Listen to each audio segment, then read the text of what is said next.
Communiqué. Le gouvernement de la République du Niger porte à la connaissance de l'opinion nationale et internationale que les 12, 13 et 14 mars 2024, ses représentants, sous l'autorité de son Excellence M. Ali Mohamed Lamine Zen, Premier ministre, ont eu une série de rencontres de travail avec une délégation américaine composée de la sous-secrétaire d'État adjointe aux affaires africaines, chef de mission, Mme Molifi, du Dr Céleste Wallander, sous-secrétaire à la Défense pour les affaires de sécurité internationale, du général Michael Langley, commandant en chef de l'Africom, et de Mme Kathleen Fisborn,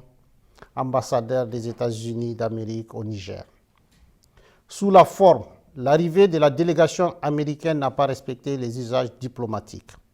En effet, c'est de façon unilatérale, par note verbale, que le gouvernement américain a informé le gouvernement nigérien de la date d'arrivée et de la composition de sa délégation, ainsi que les autorités nigériennes à rencontrer, sans précision aucune quant à l'objet de sa visite. C'est donc par courtoisie et suivant nos traditions millénaires d'accueil et d'hospitalité que le gouvernement a reçu la délégation américaine. Sur le fond, les échanges entre les deux délégations ont porté essentiellement sur la transition militaire en cours au Niger,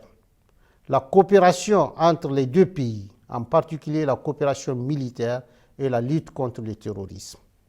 les orientations et perspectives politiques du Niger dans leur aspect relatif au choix des partenaires sur le plan diplomatique, militaire et stratégique, étant entendu que dans l'approche américaine, toutes ces trois questions sont profondément liées. Sur la transition en cours et le retour dans le meilleur délai à un ordre constitutionnel et démocratique, le gouvernement du Niger a réaffirmé sa ferme volonté d'organiser dans les meilleurs délais le retour à une vie constitutionnelle normale. Il s'agit d'un engagement solennel, en toute responsabilité, du président du Conseil national pour la sauvegarde de la patrie, chef de l'État, tel qu'exprimé dans son adresse à la nation du 19 août 2023. Sur le choix des partenaires diplomatiques, stratégiques et militaires, le gouvernement du Niger regrette la volonté de la délégation américaine de dénier au peuple nigérien souverain le droit de choisir ses partenaires et les types de partenariats à même de l'aider à lutter véritablement contre le terrorisme, alors même que les États-Unis d'Amérique ont décidé unilatéralement de suspendre toute coopération entre nos deux pays. Aussi, le gouvernement du Niger dénonce-t-il avec force l'attitude condescendante assortie de la menace de représailles de la part de la chef de la délégation américaine vis-à-vis du gouvernement et du peuple nigérien. Cette attitude est de nature à saper la qualité de nos relations séculaires et miner la confiance entre nos deux gouvernements déjà entamés par les événements du 19 octobre 2023. S'agissant des cas précis de la Fédération de Russie et de la République islamique de l'Iran, deux pays avec lesquels le Niger entretient des relations diplomatiques depuis plusieurs décennies et qui focalisent particulièrement l'intérêt des États-Unis d'Amérique. Le gouvernement tient à porter à la connaissance du peuple nigérien et de tous les peuples de la communauté internationale qu'il n'a jamais signé d'accord secret avec ses pays partenaires.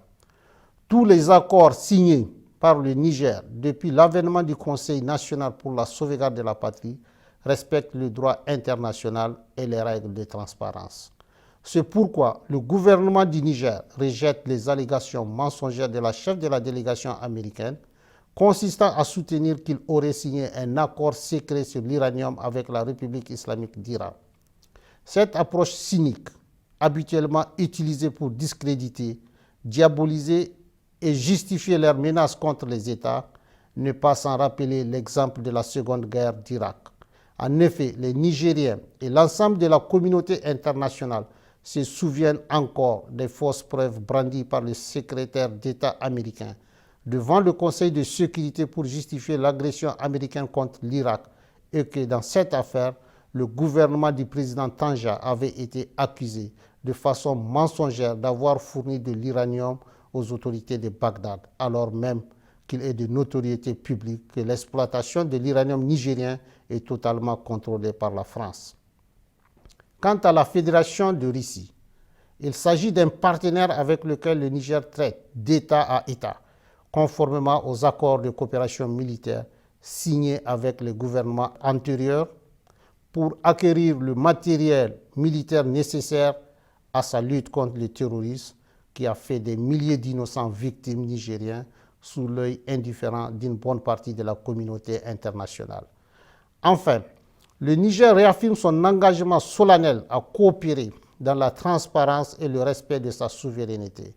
avec tous les pays et peuples épris de paix et de justice, conformément aux règles du droit international. Sur la coopération entre les deux pays, en particulier la coopération militaire et la lutte contre le terrorisme, faut-il le rappeler, la présence américaine sur le territoire de la République du Niger est illégale et viole toutes les règles constitutionnelles et démocratiques qui voudraient que le peuple souverain, notamment à travers ses représentants élus, soit consulté pour l'installation d'une armée étrangère sur le territoire national. Ainsi, c'est par simple note verbale numéro 174 du 6 juillet 2012 que la partie américaine a unilatéralement imposé au Niger un accord relatif au statut du personnel militaire des États-Unis et des employés civils du département américain de la Défense sur le territoire de la République du Niger. Cet accord est non seulement profondément injuste dans son fond,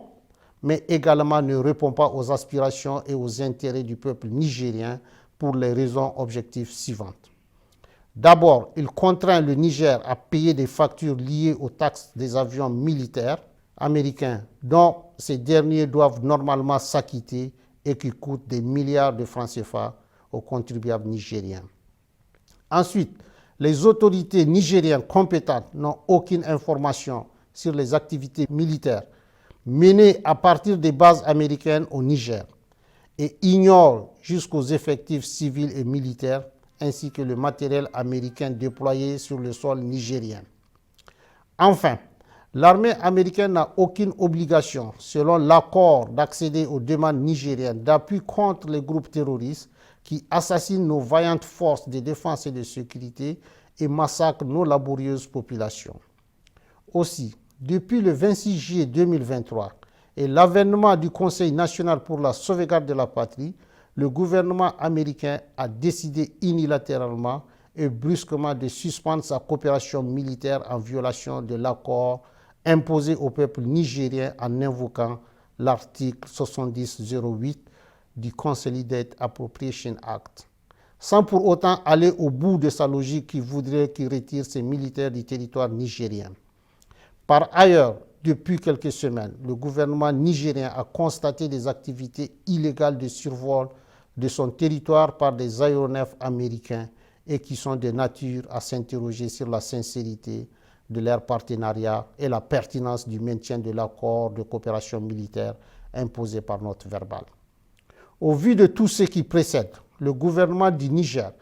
prenant en compte les aspirations et les intérêts de son peuple, décide en toute responsabilité de dénoncer avec effet immédiat l'accord relatif au statut du personnel militaire des États-Unis et des employés civils du département américain de la Défense sur le territoire de la République du Niger. Une correspondance diplomatique sera adressée à la partie américaine à cet effet, fait à Niamey le 16 mars 2024.